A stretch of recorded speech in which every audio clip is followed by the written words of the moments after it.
Әр апта сайын арнада әртүрлі пайдалы видеолар шығып отыратындықтан каналға тіркеле кетіңіз. Бүгінгі видеода қазақ тілінен жазба жұмыстарына қойылатын талаптар жөнінде айтатын боламыз.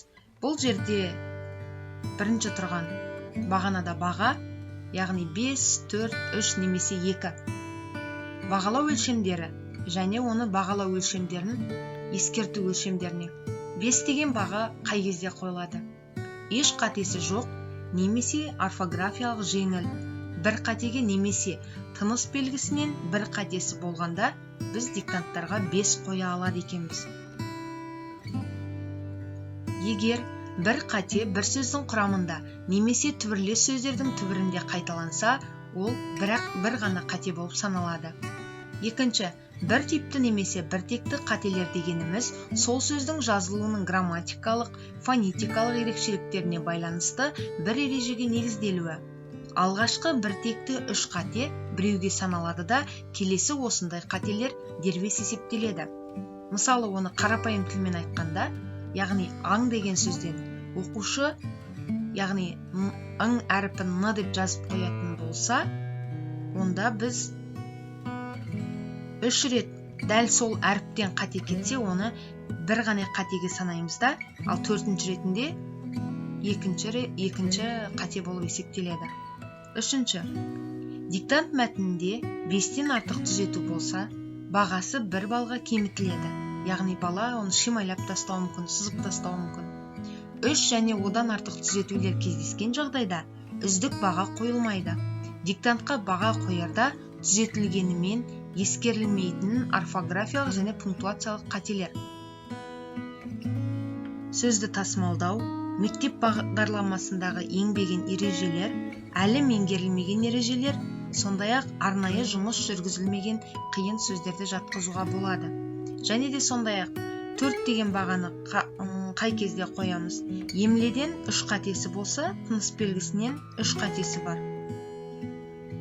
3-те 3 немесе емледен 2, тыныс белгісінен 4 қатесі бар. 2-де 4. Немесе емледен 1, тыныс белгісінен 5 қатесі бар. 1-де 5. Немесе емледен 1 типті 4-те 0, 4 қатесі бар диктанттарға қойылады. Және де ары қарай диктантты бағалауда қатенің сипатына мән берілген жөн. Қателердің ішінен жеңіл қателерді, яғни сауаттылық үшін аса маңызды емес қателерді айырып алған дұрыс. Қателерді есептеу барысында 2 жеңіл қате 1 қатеге есептеледі. Жеңіл қатеге жатады.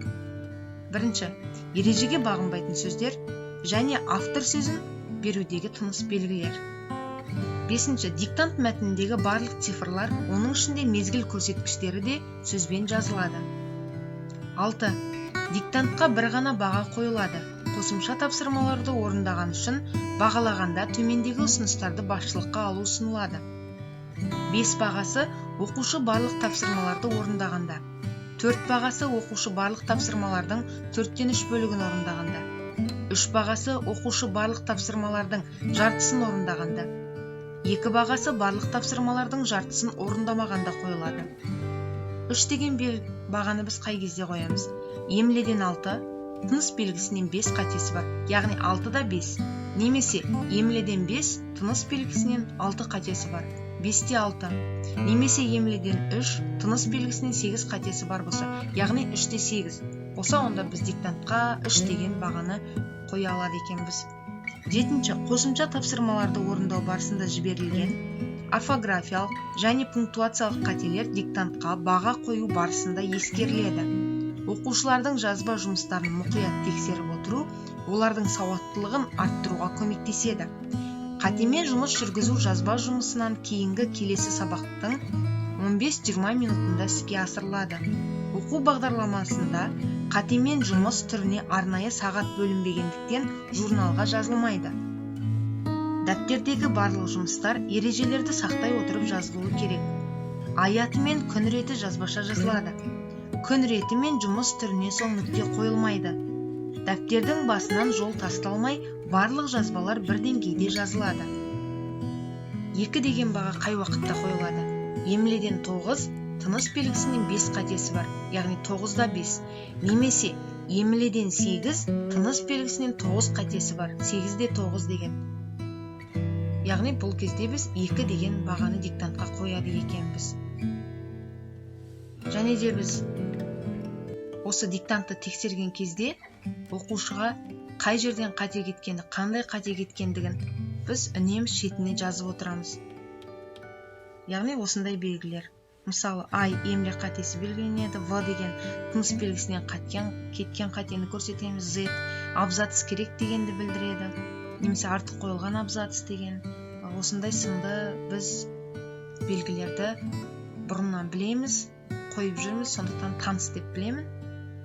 Енді диктант пен мазмұндама нормасы, сөздік диктант, көшіріп жазу және мазмұндама барлығына жерде сөз саны тұр, және де жоғарыда 1-ші сыныптан бастап 11-ші сыныпқа дейін сыныптары көрсетілген. Мысалы бізде 5-ші сыныпта диктант 40-50 сөз екен, мазмұндама 80-100 сөз көлемінде.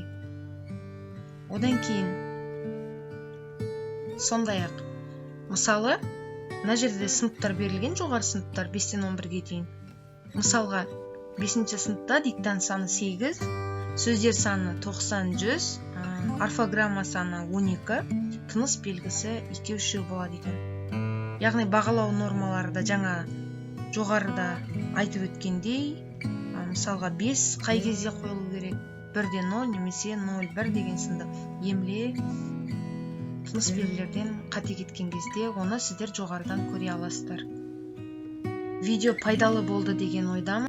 Назарларыңызға рахмет. Баршаңызға шығармашылық табыс пен сәттілік тілеймін.